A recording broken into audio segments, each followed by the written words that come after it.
Perkenalkan, saya Kiki Amalia. Banyak hal yang saya dapatkan, yang saya belajar dari kegagalan rumah tangga saya, sehingga saya terpuruk, Ustadz.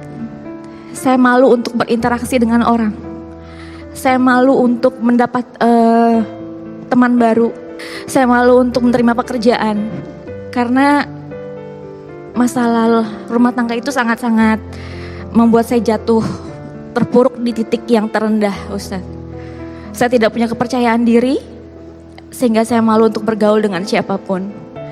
Di situ saya akhirnya mencari seorang psikolog dan juga kalau bisa dibilang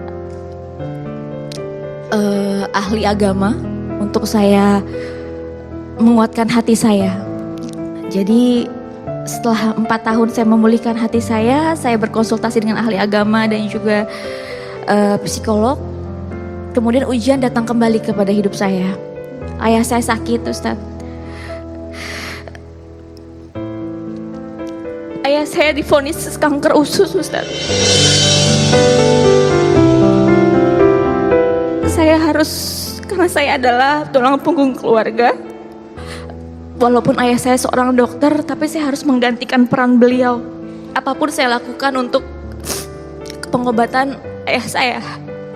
Karena ayah saya itu membutuhkan biaya yang sangat besar, Ustadz. Sehingga saya mengambil pekerjaan apapun, menjadi DJ pun saya lakukan. Walaupun saya berat hati gitu, harus pagi saya syuting sinetron dengan stripping, pulang malam saya sampai pagi saya kerja lagi gitu, Ustadz. Demi ayah saya, 4 tahun saya menemani ayah saya untuk berjuang melawan kanker. Sampai pengobatan ke luar negeri pun kami lakukan. Setelah 4 tahun tersebut ayah saya Allah panggil. Dan saya sedih sekali, Ustadz, karena di 4 tahun itu ayah saya selalu bilang, Kiki kapan kamu menikah lagi? Bapak ingin lihat kamu punya anak lah yang bisa kamu banggakan. Karena selama ini kamu selalu bekerja untuk keluarga, tapi untuk diri kamu sendiri kamu tidak pernah memikirkan gitu. Kamu hanya mikirin keluarga terus-terusan. Kapan kamu mikirin diri kamu dan kamu bisa membahagiakan diri kamu? Saya menyesal sekali, Ustadz. Saya belum bisa memberikan anak atau cucu untuk ayah saya pada saat meninggal. Setelah ayah saya meninggal, saya berserah sama Allah. Ya Allah, jika memang Engkau takdirkan saya sendiri sampai saya mengakhiri hidup saya di dunia pun, saya tidak apa-apa ya Ustadz. Saya sampai kayak gitu karena saya segitu pasrahnya. Karena saya tidak berani lagi membuka hati saya untuk laki-laki. Qadarullah, Allah tiba-tiba 2 tahun kemudian memberikan saya hadiah yang luar biasa. Makanya saya yakin banget ya, di balik penantian saya ini, Allah hadiahkan saya dipertemukan oleh suami saya yang sekarang. Alhamdulillah, suami yang saya baru kenal 1 minggu langsung diajak nikah, Ustadz.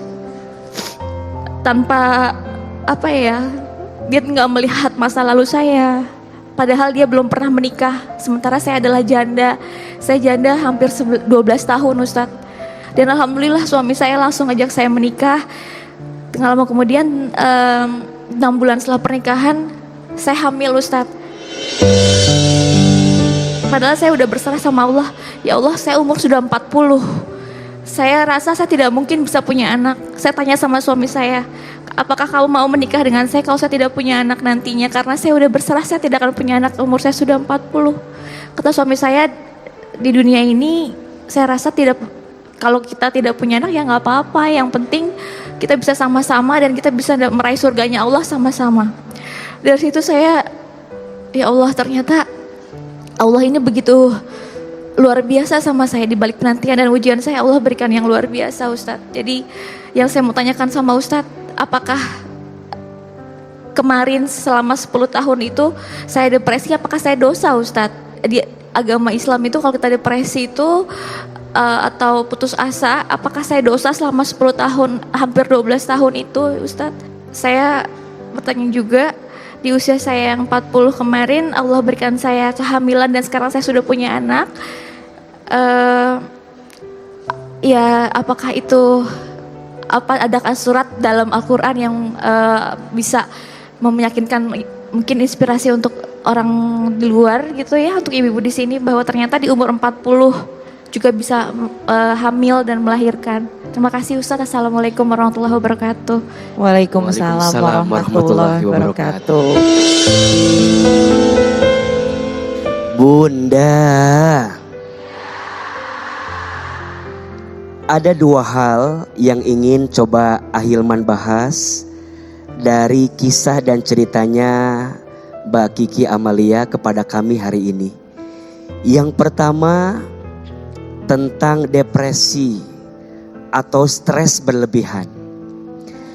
Sebenarnya manusia itu ketika mengalami resah, gelisah dalam hidupnya wajar atau tidak? Wajar. Yang tidak wajar dan tidak boleh adalah berlebihan dalam kegelisahan. Innal insana khuliqa halu'a. Sesungguhnya manusia itu diciptakan dengan keluh kesah. Mengeluh, gelisah sebagai manusia biasa wajar. Tapi ingat, yang tidak boleh adalah berlebihan dalam kegelisahan. Maka bagaimana caranya ya biar kita gak depresi, biar gak stres berlebihan? Ada satu kata kunci yang harus kita miliki. Namanya ridho. Namanya apa? Ridho, menerima. Yakin Allah tidak akan memberikanmu beban melebihi batas kemampuanmu. La yukallifullahu nafsan illa wus'aha. Maka izin ya, Bunda sayang, pemirsa Trans TV, kalau hari ini ada yang sedang diberikan ujian yang berat, ada yang sedang punya beban yang berat, masalah yang berat, maka yakinlah, kenapa Allah mengujimu dengan ujian berat itu? Karena Allah tahu hati dan tubuhmu kuat untuk menerima beban itu. Yang kedua, terkait dengan AA, bisakah seseorang memiliki anak di usia yang mohon maaf sudah tidak muda lagi? Kalau Allah berkehendak, bisa atau tidak? Allah punya asma Al-Alim, Al-Hakim. Al-Alim artinya maha tahu, Al-Hakim artinya maha bijaksana. Allah yang paling tahu apa yang terbaik untuk kita, betul? Allah yang paling bijaksana menentukan takdir untuk kita. Bicara kisah yang hamil di usia tua ada dalam Quran. Mari kita simak kisahnya Siti Sarah dengan Nabi Ibrahim alaihissalam, betul? Secara logika Siti Sarah itu sulit memiliki keturunan. Usia beliau waktu itu dikisahkan sudah 100 tahun. Bahkan izin sudah menopause. Bahkan izin didiagnosa beliau itu mohon maaf tidak akan punya anak, mandul. Tapi kalau Allah mau, jadi atau tidak? Innama amruhu iza arada syai'an ayyakula lahu kun fayakun. Setiap urusan, jika Allah yang sudah mau, mudah bagi Allah. Tinggal katakan kun fayakun. Jadilah, maka terjadilah. Percayalah, Allah yang maha tahu. Ini juga nasihat untuk pemirsa yang sudah berumah tangga dan belum dikaruniai anak, teruslah berusaha. Tidak ada yang tidak mungkin bagi Allah, betul? Cerita Mbak Kiki yang hari ini disampaikan menginspirasi kita semua. Jangan pernah putus asa dengan pertolongan Allah, betul? Kalau Allah memberi dengan segera, berarti Allah memberi dengan kasih sayangnya. Kalaupun Allah tidak memberi pun, berarti Allah juga memberi dengan kasih sayangnya. jika doamu belum dikabulkan di waktu yang cepat, maka Allah akan kabulkan di waktu yang tepat. Insya Allah. Sekarang saatnya papa udah, mungkin udah gak lama lagi, papa bilang gitu. Papa udah gak lama lagi kamu bahagian diri kamu, dan pasti papa akan terus doain, kata papa. Gak lama, 1 menit kemudian papa meninggal.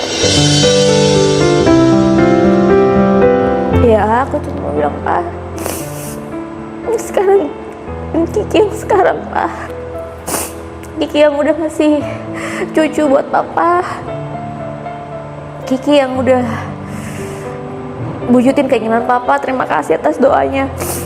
Papa gak pernah berhenti berdoa buat Kiki, dan Allah jawab semuanya. Allah bayar tunai semuanya, Pak.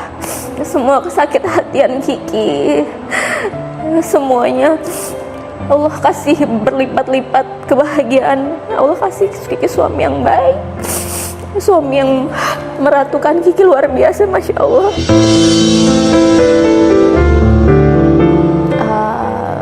Lega ya, Alhamdulillah.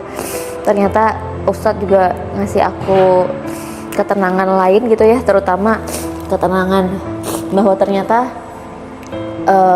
apa yang aku udah kolamin kemarin selama hampir 12 tahun depresi, gak hanya aku aja, banyak orang lain juga yang merasakan hal tersebut gitu. Jadi aku harus bangkit, aku gak boleh patah semangat lagi ke depan.